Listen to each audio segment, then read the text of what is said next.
जय शंभू, जय शिवा.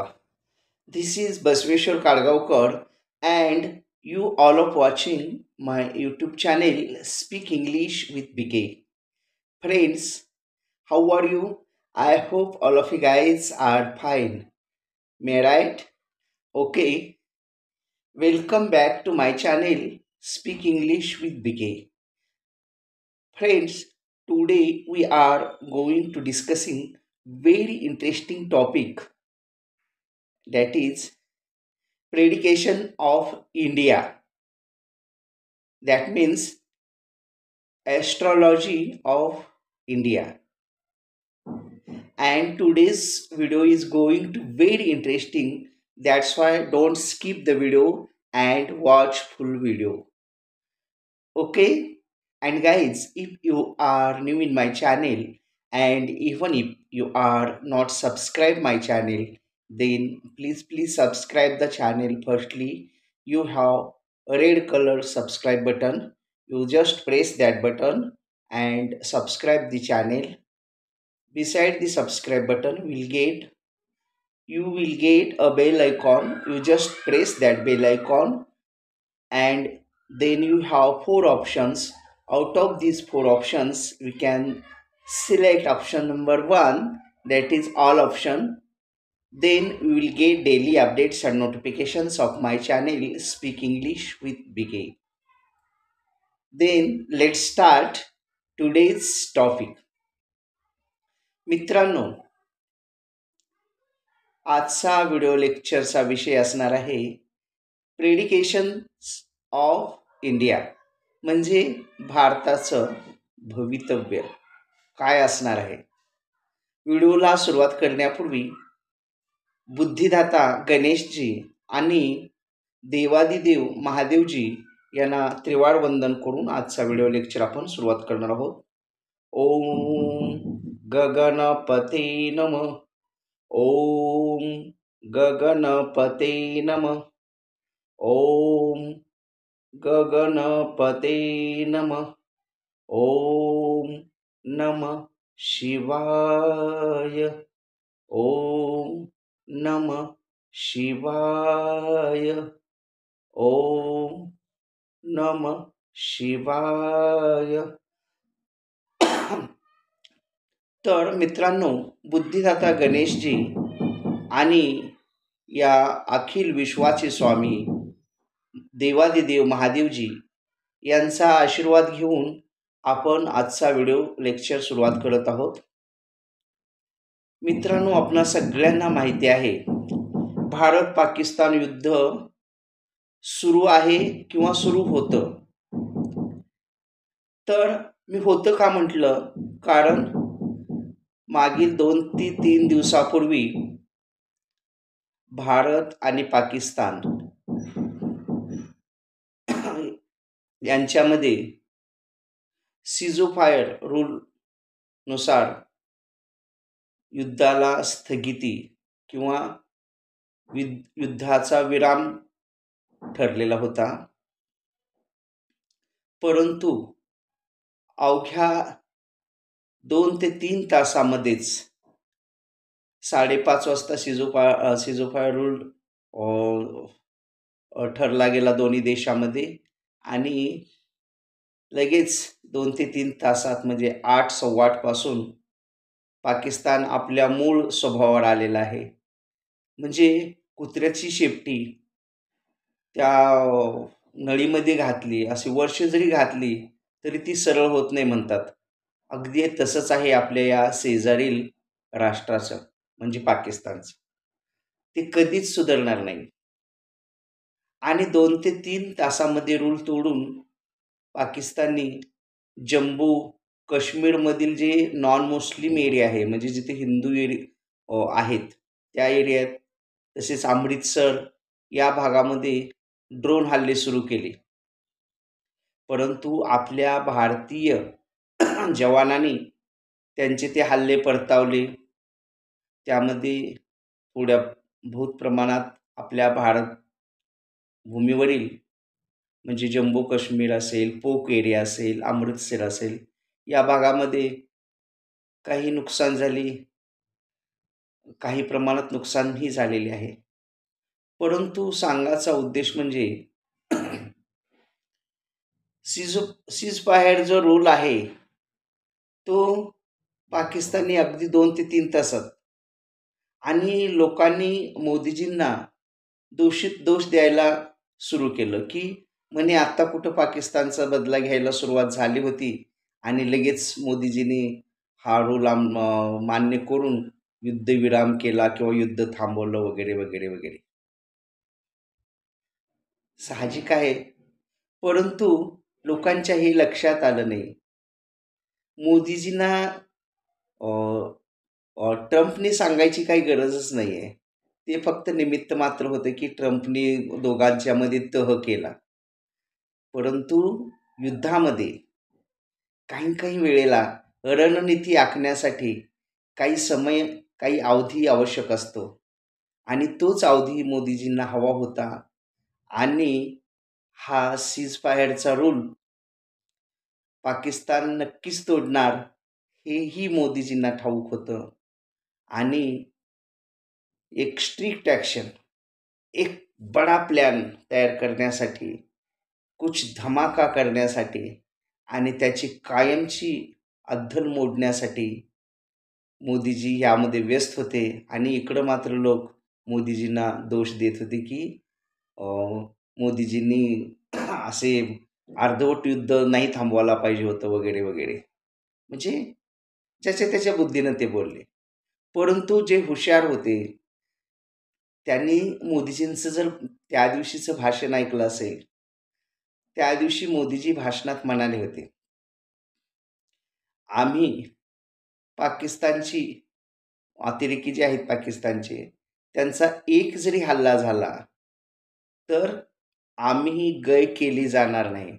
कारण त्यांनी युद्धाला निमंत्रण दिलं असं त्याचा अर्थ आम्ही समजू आणि भारताच्या कल्याणासाठी आम्ही एक ठोस ॲक्शन घेऊ. तर आजच्या व्हिडिओचा जो उद्देश आहे तो म्हणजे 14 मे, मला वाटतं अगदी उद्याच, अगदी काहीच घंटे राहिलेले आहेत आणि हे घंटे पाकिस्तानच्या विनाशाचे म्हणजे मृत्यू अगदी दारात येऊन बसलेला आहे पाकिस्तानच्या, एकदम दारात. शेवटच्या क्षणात घटका मोजत आहे पाकिस्तान. कारण युद्धाचे नियम काय असतात, की सीजफायर झाल्यानंतर म्हणजे युद्धविराम झाल्यानंतर कुठलीही ॲक्शन करायची नसते किंवा युद्धाचे नियम तोडायचे नसतात. परंतु पाकिस्तानने लगेच नियम तोडून आपली अवकात दाखवलेली आहे. पाकिस्तान म्हणजे कसे इतके ते म्हणजे त्यांचे हे आहे, बेशरम आहेत. त्यांना काही हे नाही. हम तो इतने बेशरम है, हम तो इतने बेशरम है की शरम भी हमसे शर्माती है, असं म्हटल्यासारखं त्यांची कृती असते. परंतु भारत हा नेहमीच सहिष्णुतावादी, पूर्ण जग हे माझं वासुदेव कुटुंबम या सनातन संस्कृतीवर विश्वास ठेवणारा आणि आचरण करणारा असल्यामुळे आपला शेजारी राष्ट्र आणि आपला जो तह झालाय याच्याशी एकनिष्ठ राहून आपल्या शेजारील राष्ट्राचं सुद्धा कल्याणच चिंतणारा आणि नेहमी पाकिस्तान मात्र आपल्याबद्दल विनाशच चिंतणारा असा आपल्यात आणि पाकिस्तानमध्ये फरक आहे. तर 14 मे म्हणजे उद्या, मी याच्या अगोदर एक व्हिडिओ प्रेडिकेशन ऑफ इंडिया या व्हिडिओ सदरामध्ये 18 तारखेचं महत्त्व सांगितलेलं होतं आणि त्या दिवशी त्या घटना घडणार होत्या. परंतु पाकिस्तानचा विनाश इतका म्हणजे जोरावर चालू आहे त्याचं, म्हणजे दुर्भाग्य, की 18च्या ऐवजी 14वर 4 दिवस आणखी अलीकडं सरकलेलं आहे त्याचं सगळं, म्हणजे विनाश. आणि उद्या म्हणजे 14 मेला रात्री 11:20 बृहस्पती मिथुन राशीमध्ये गोचर होणार आहेत. आणि बृहस्पती जे आहेत अतिचर आहेत यावेळेला. अतिचर म्हणजे शीघ्र शीघ्र ॲक्शन करणारे, स्थिर नाही आहेत. त्यामुळं विनाशकाले विपरीत बुद्धी अशी अवस्था पाकिस्तानची होणार आहे. पाकिस्ताननं एवढंच करून थांबला नाही तर आपणाला परमाणु बांब टाकण्याची सुद्धा धमकी दिलेली आहे. म्हणजे तोंड छोटं एवढं आणि बोलतो किती एवढं मोठं म्हटल्यासारखं. ठीक आहे, पाकिस्तानने समजा परमाणु बॉम्ब टाकलाही आपल्या भारत देशावर, फार तर काय 2 ते 3 मोठ्या सिटी खलास होते. ठीक आहे. परंतु त्यानंतर आपल्या ॲक्शननं पूर्ण पाकिस्तान सपाट म्हणजे पाहायलाच मिळणार नाही. हे त्याच्या का लक्षात येत नसावं. आणि त्या मितीपासून ज्यावेळेला त्यानं हा रोल तोडून आपल्याशी गद्दारी केली, त्या मितीपासून पाकिस्तानमध्ये अर्थक्वेक्स भूकंपाचे झटकेही सुरू झालेले आहेत. म्हणजे देवाची लाठी असते ना, ती एकदा जर सुटली तर मग काही खरं नाही. तसं चहूबाजूने त्याला निसर्गाच्याही मनात पाकिस्तानचा विनाश करायचा आहे, नियतीच्याही मनात आहे, आपल्या ग्रहताऱ्यांच्याही मनात आहे, सर्व पब्लिकच्याही मनात आहे आणि सगळ्या जगाच्याही मनात आहे. मुस्लिम जे इतर जे राष्ट्र आहेत त्यांना सुद्धा पाकिस्तान नको आहे. कारण Pakistan is nothing but it's a factory of आतंकवाद अँड आतंकवादी पर्सन्स. हे कारखाना आहे. ह्या कारखान्यात दुसरं काय निघत नाही, फक्त अतिरेकी. चांगलं असं काय नाही आहे, विनाश. तर सांगायचं तात्पर्य म्हणजे गुरु बृहस्पती म्हणजे गुरु उद्या 14 मे रोजी 11:20 मिथुन राशीमध्ये गोचर होणार आहेत. ते अतिचर म्हणजे शीघ्र आहेत, वेगवान आहेत, म्हणजे वेगानं ॲक्शन करणार आहेत. तसं तर गुरु हे कल्याणकारी आहेत, सुखद आहेत, किंवा संतती संपत्ती देणारे आहेत. हे सगळं, पण हे सगळे नियम आपल्या भारतासाठी लागू होणार आहेत. आणि विनाश म्हणजे आपल्याकडे एक म्हण आहे बघा, जैसे ज्याचे कर्म तैसे फळ देतो रे ईश्वर. तर याचे कर्म म्हणजे कारस्थान, सारखं कारस्थान किंवा वाईट करण्याची जी वृत्ती आहे ही पाकिस्तानची, त्याचीच त्याच्याच वृत्तीनं तो मरत आहे.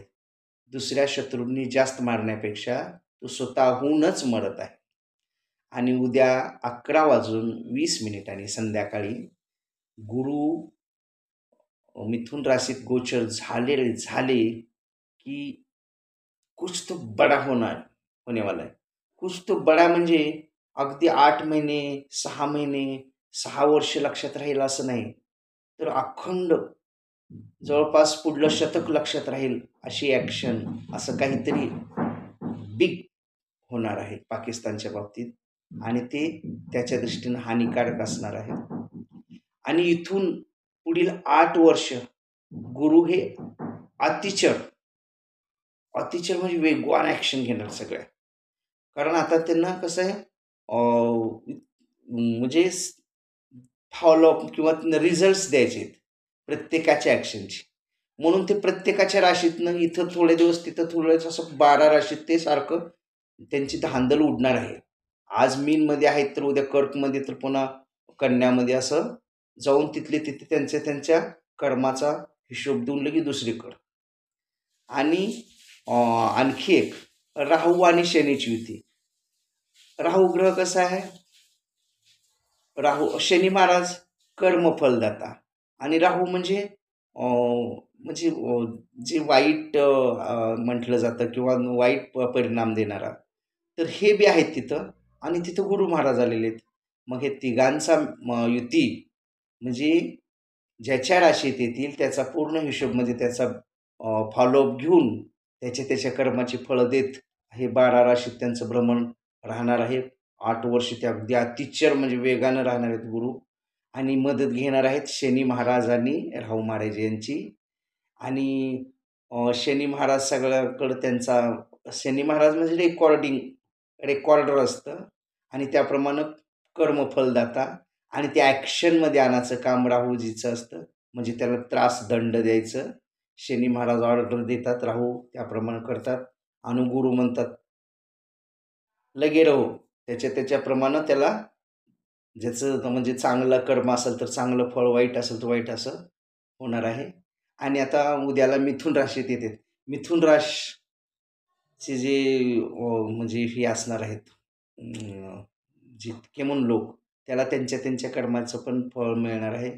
कारण आता गुरुग्रह आलेले आहेत, राहू शनी तर अगोदरच येऊन बसलेले आहेत आणि पुढील 8 वर्ष एकदम फास्ट ॲक्शनची गुरुची राहणार बृहस्पतींची.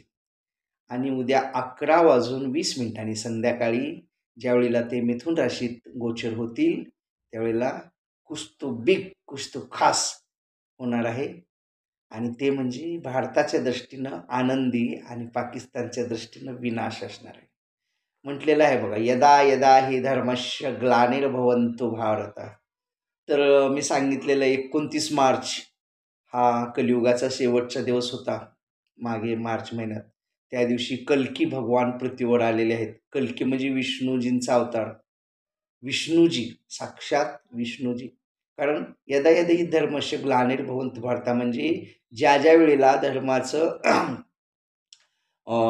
नाश होतो, अधर्माचा स्तोम माजलेलं असतं, त्यावेळेला अधर्माचा नाश करण्यासाठी आणि धर्माचं रक्षण करण्यासाठी परमेश्वर विष्णू पृथ्वी तलावर येत असतात. आत्तापर्यंत बऱ्याच अवतारामध्ये ते आलेले आहेत. नरसिंह अवतार असेल, राम अवतार असेल, बुद्ध अवतार असेल किंवा परशुरामजीच्या अवतारात आलेले असतील. असे बरेच अवतारात ते आलेले आहेत. आणि कलियुगामध्ये ते कल्की भगवान या रूपानं 29 मार्च रोजी तसं तर ते अगदी 2024लाच त्यांचा जन्म झालेला आहे, 24च्या अगोदरच. परंतु 2029ला डिक्लेरेशन म्हणजे आलेलं हे लोकांना माहीत झालेलं आहे. आणि काही दिवसानंतर ज्यावेळेला पूर्ण थर्ड वर्ल्ड वॉर सुरू होईल, म्हणजे येत्या 1-2 वर्षात पूर्ण जगच एकमेकांसंग भांडत असेल, धर्म आणि अधर्माचं युद्ध चालू असेल. कारण तिसरं महायुद्ध हे होणार आणि होणारच. त्यावेळेला अगदी परमाणु बॉम्बसुद्धा टाकले जातील एकमेकावर. आणि परमाणु बॉम्ब टाकल्यावर कमीत कमी आजूबाजूचे 100 किलोमीटर वरचे लोकांचे डोळे जातात पहिल्यांदा, म्हणजे दृष्टी जाते. आणि ते रेडिएशन इतकी खराब असतात, त्या रेडिएशनच्या ह्यानं जळून अगदी जिथल्या तिथं होतं. तर त्याच्यावर काय उपाययोजना करायची वगैरे ते आता आपल्याला नंतरच्या व्हिडिओमध्ये आपण सांगूयात. परंतु सध्या तरी पाकिस्तानच्या दृष्टीनं काळ रात्र आलेली आहे. कालिका, चंडिका, कल्की भगवान, तसेच निसर्ग सगळीकडून त्याला असं म्हणजे हे घेरलेलं आहे. कारण कर्माच्या गती असती गहना, जे जे होणार ते चुकेना देवादिकासी. कारण कर्मात खूप ताकद आहे बघा. कारण प्रत्येक एवढी ॲक्शन इज रेकॉर्डिंग. आणि पाकिस्तानचं कसं आहे, पहिल्यापासून सगळं असं म्हणजे विरुद्धच आहे.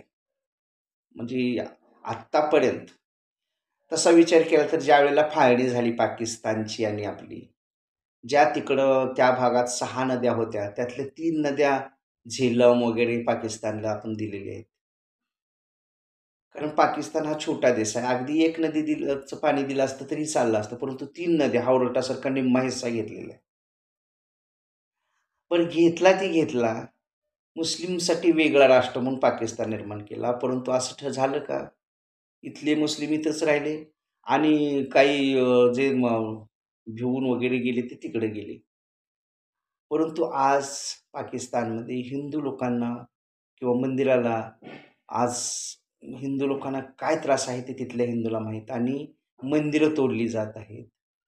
म्हणजे अधर्मानं वागणं आणि भारताविषयी म्हणजे म्हणजे ब्रेन वॉशिंग केलं जातं तिथं, की भारत हा दुष्ट आहे, असं आहे, तसं आहे, भारतात मुस्लिमांना त्रास आहे, मस्जिदी नाहीत वगैरे वगैरे वगैरे.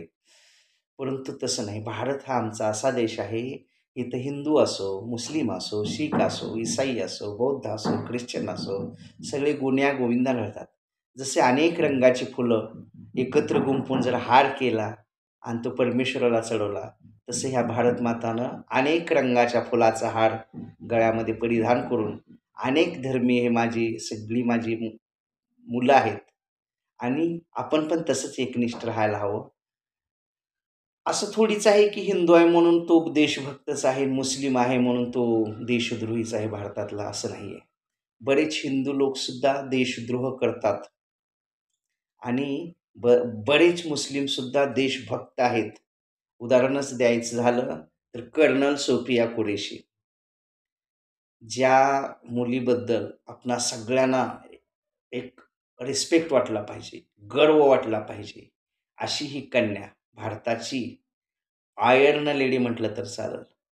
तिनं या पहलगामवर झालेल्या अन्यायाचा बदला म्हणून सिंदूर जे आपलं हे पाकिस्तानवर परवा आपण चढाई केली, ते सिंदूर ऑपरेशनमध्ये तिची जी भूमिका आहे, तिची जी ॲक्शन आहे, तिचं जे कर्तृत्व आहे, हे पाहिलं तर आपणा सगळ्यांना अभिमानानं सांगावं वाटतं, की बघा आमच्या भारतातील मुस्लिम लोकसुद्धा किती देशावर प्रेम करतात. आणि जे असं सांगितलं जातं, की हिंदू मुस्लिमामध्ये असं आहे, तसं आहे. आमचा घरचा वाद आहे तो, काही असेल ते असेल.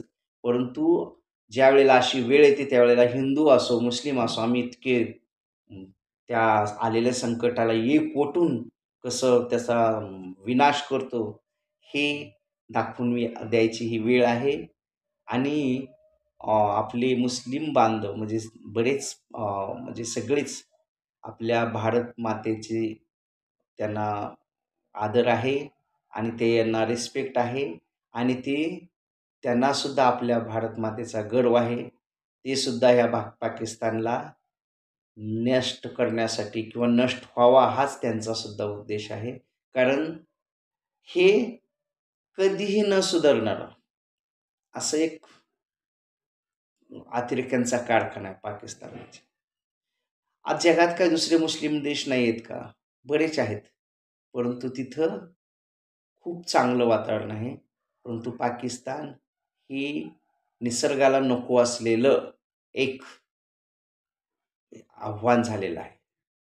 तर मित्रहो, अ, 18 मे म्हणजेच अगदी उद्या 11:20 ज्यावेळेला गुरूचं गोचर होईल मिथुन राशीत, त्यावेळेला भारतासाठी त्यावेळेपासून पुढील सगळेच दिवस चांगले असणार आहेत आणि युद्धासाठी तर खूपच चांगली वेळ आहे. त्यामुळं कुछ तो होने वाला है. Okay? So, guys, I wish, I hope all of you guys understand today's topic very well. And even if there is any type of difficulty, any type of conclusion about this topic, then please contact me or you just put your difficulty in comment box. I will try to sort out your difficulty 101%. If you likes my video, then make it like, share it, and give your best comments. Thank you. Thanks a lot.